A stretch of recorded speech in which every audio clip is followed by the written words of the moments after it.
नमस्कार साथियों, फार्मा वाला के यूट्यूब प्लेटफॉर्म पर आप सभी का स्वागत है। तो जैसा कि आप सभी को इंतज़ार था कि आप सभी का जो स्कॉलरशिप का स्टेटस है वो कब अपडेट होगा, आपके कमेंट्स भी आ रहे थे, मैसेज भी आ रहे थे। तो आप सभी के जो स्टेटस हैं वो अपडेट हो गए हैं, उसके रिगार्डिंग मैंने इन्फॉर्मेशन दे दी थी। तो आज हम देखते हैं कि जो स्टेटस अपडेट हुए हैं उसके अकॉर्डिंग जो बच्चे मतलब अभी रह गए हैं, जिनका पेमेंट नहीं आया है और जो उसमें रीज़न दे रखा है, उस रीजन के अकॉर्डिंग उनका पेमेंट जो है वो कब तक आएगा, वो सारी चीज़ें इस वीडियो में मैं आपके साथ डिस्कस करूंगा। तो सबसे पहले आप स्टेटस जब चेक करते हैं तो उसके लिए आपको पता ही है स्टेटस कैसे चेक करते हैं। तो हम सबसे पहले चलते हैं, आपको अपने यूट्यूब वो सॉरी क्रोम के ब्राउज़र ओपन करना है और वहाँ पर आप अपना यूपी स्कॉलरशिप को सर्च करें। यूपी स्कॉलरशिप सर्च करने के बाद आपके सामने इस तरीके की एक वेबसाइट ओपन हो जाती है, तो जिसमें आपको स्टूडेंट वाले आइकन पर क्लिक करना है। स्टूडेंट वाले आइकन पर क्लिक करेंगे, अगर आपका लॉगिन फ्रेश है, अगर आप फ्रेश कैंडिडेट हैं तो आप फ्रेश पर लॉगिन करिएगा। अगर आप रिन्यूअल कैंडिडेट हैं तो आपको रिन्यूअल करना है। ठीक है, और इसमें आपको pre matric, post matric other than intermediate और post matric other state student. ठीक है, तो जैसे ही आप जो भी हैं, जिस भी कैटेगरी में आ रहे हैं आप, तो वो सेलेक्ट करिएगा।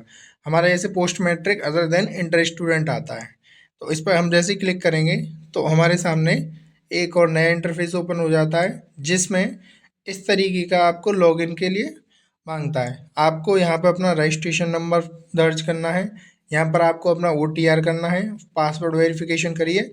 देन आप यहाँ पर अपना जो है कैप्चा वो सबमिट करिएगा। आप कैप्चा सबमिट करते हैं, सबमिट बटन पर क्लिक करिए।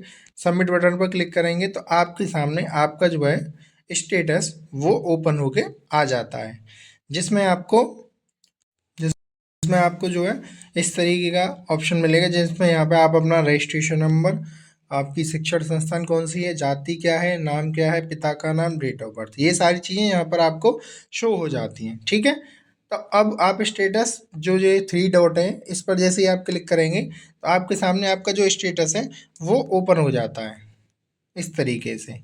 और देन इसके बाद जैसे ओपन हो जाता है तो इसमें जो आपको यहाँ पे बॉक्स बनना है, चेक करंट स्टेटस, आप चेक करंट स्टेटस पर क्लिक करते हैं तो आपके सामने आपका स्टेटस ओपन हो जाएगा।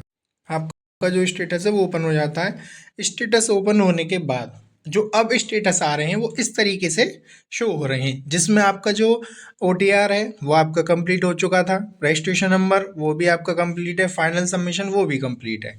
Status at institution level verified and forward, status at institution level से फॉर्म जो है वो वेरीफाई भी हो चुका है। यहाँ तक सबसे पहले आपके जो स्टेटस थे वो शो हो रहे थे, बाकी इसमें कुछ अपडेट नहीं था। लेकिन जो अपडेशन हुआ है वो ये हुआ है कि जो यूनिवर्सिटी एफिलेटेड एजेंसी से वो वेरीफाई भी दिखा रहा है यहाँ पे।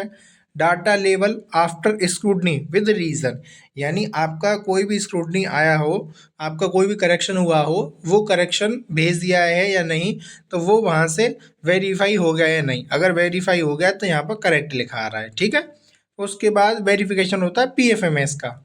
PFMS का वेरिफिकेशन होना है तो यहाँ पर भी जो है वो वेरीफाइड आ रहा है। फिर होता है verification bye district scholarship committee, D यानी DW अधिकारियों के यहाँ से, वहाँ से भी ये जो फॉर्म है वो वेरीफाई हो चुका है।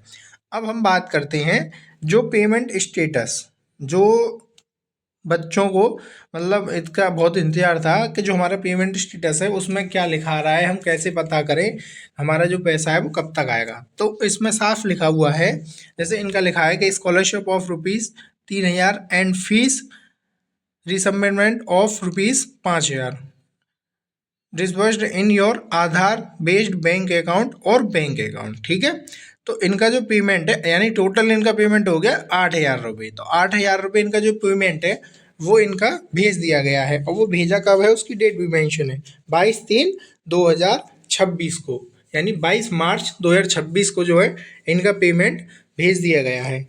अब इसमें मतलब एक एक वो रीज़न नहीं है, ये एक स्टूडेंट का है जिसका मतलब सारा वेरीफाई है, इसका करेक्ट भी है और सारी चीज़ें इसकी अपडेट हो चुकी हैं।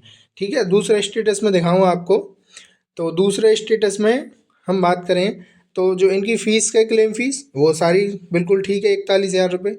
फॉर्म इन मतलब कंप्लीट है, रजिस्ट्रेशन नंबर भी है, सारी चीज़ें कंप्लीट है। अब बात करते हैं इनका यूनिवर्सिटी एफिलेटेड एजेंसी से अभी वेरीफाई नहीं दिखा रहा है, ठीक है, इनका जो वेरिफिकेशन है वो नहीं हुआ है। डाटा लेवल आफ्टर स्क्रूटनी वो करेक्ट है, लेकिन पीएफएमएस वेरिफिकेशन पे जो इनका फॉर्म है वो रिजेक्ट कर दिया गया है, पीएफएमएस पे रिजेक्ट कर दिया गया है। किस कारण से? UID is disable for DBT, यानी जो आपका डीबीटी है वो इनेबल नहीं था, वो रिजेक्ट मतलब डिसेबल था, इसके लिए जो आपका फॉर्म है वो रिजेक्ट कर दिया गया है। देन इसका जो verification bye district scholarship committee है वहाँ पे इनका जो अभी फॉर्म है वो पेंडिंग चल रहा है, ठीक है। तो इनका पैसा कब आएगा? सबसे पहले मैंने आपको हर वीडियो में बताया है, मैं बोलता भी हूँ कि आप अपना जो अकाउंट है उसे आधार सीडी ज़रूर कराइए, डीबीटी इनेबल ज़रूर कराइए। अगर आप डीबीटी इनेबल नहीं कराते हैं तो आपका पैसा नहीं भेजा जाएगा, और वो आप इस स्टेटस में भी देख सकते हैं। तो अभी इनका जो पेमेंट है वो पेंडिंग में दिखा रहा है, लेकिन पीएफएमएस वेरिफिकेशन से रिजेक्ट हो चुका है। तो इन सभी छात्रों का, अगर जिस भी छात्र का ऐसा आ रहा है कि यूआईडी डिसेबल फॉर डीबीटी, तो ये थोड़ा सा वेट करें। इनका जो पेमेंट है वो हो सकता है कि गवर्नमेंट इनको सेकंड फेज में जो पेमेंट है वो भेज दे, सेकंड फेज में पेमेंट इनका भेज दे, क्योंकि रिजेक्ट मतलब ऐसे इनका जो फॉर्म था वो रिजेक्ट हुआ था 24/2/2026 में, यानी फरवरी में, 24 फरवरी को इनका फॉर्म रिजेक्ट हुआ था। तो अब मार्च आ गई, मार्च भी खत्म, अप्रैल, तो हो सकता है जैसे जब तक इन्होंने अपना जो डीबीटी है वो इनेबल करा लिया हो, इसलिए यहाँ पेंडिंग दिखा रहा है, तो इनका जो पेमेंट है वो आ जाएगा। अब दूसरा स्टेटस में दिखा देता हूँ। तो दूसरे स्टेटस में जो इनका फॉर्म है वो किस कारण रिजेक्ट हुआ है?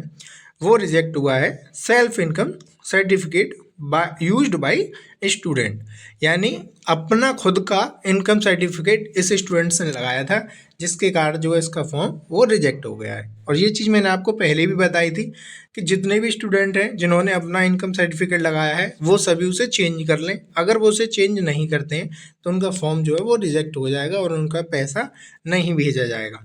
इसके लिए ही सरकार ने आपको एक मौका भी दिया था कि आप अपना जो है आय प्रमाण पत्र वेरिफिकेशन के लिए उसे दोबारा लिंक को ओपन किया था, आप वहाँ पर जाके उसे चेंज कर सकते थे।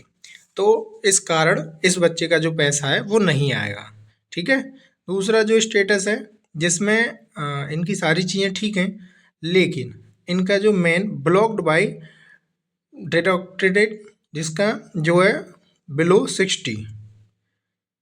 अब बहुत से स्टूडेंट्स का ये सवाल है कि सर बिलो 60 का क्या मतलब है, क्योंकि इनकी सारी चीज़ें कंप्लीट है, सब कुछ वेरीफाई है, करेक्ट है, वेरीफाई है, वेरीफाई है, लेकिन बिलो 60 यानी इनका जो बिलो 60 अंडर 16 के चल रहा है, तो इसमें अभी थोड़ा सा टाइम लगेगा।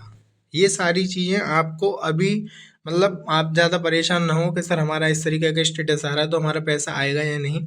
आपका जितना भी जो स्टेटस है वो अभी अपडेट हुआ है, उसके बाद अब गवर्नमेंट उस चीज़ को देखेगी, चेक करेगी, उसके चेक करने के बाद आपका जो पैसा है वो 10 मार्च तक, वो सॉरी 10 अप्रैल तक, 10 अप्रैल तक 10 अप्रैल तक आप सभी के खातों में भेज दिया जाएगा। तो 10 अप्रैल तक का थोड़ा सा इंतजार और करिए, आपने जब से अब तक इंतजार किया है तो 10 अप्रैल तक और इंतजार करिए, आप सभी का पैसा सभी के अकाउंट्स में बहुत जल्दी मिल जाएगा। और सेकंड इंस्टॉलमेंट सभी को तो नहीं, लेकिन हाँ एससी वाले जो कैटेगरी है और एसटी वाले और माइनॉरिटी वाले, इन सभी को जो है पेमेंट वो बहुत जल्द 10 तारीख को इनके अकाउंट्स में देखने को मिलेगा। आप सभी से मेरी एक रिक्वेस्ट है, आप सभी प्लीज़ चैनल को ज़रूर सब्सक्राइब करिए, वीडियोस को लाइक करिए और बेल आइकन को ज़रूर प्रेस रखिएगा, जिससे कि कोई भी वीडियोस का नोटिफिकेशन आपसे मिस ना हो पाए। जैसे ही कोई अपडेट आती है मैं आपको अपने यूट्यूब चैनल के माध्यम से बता दूंगा।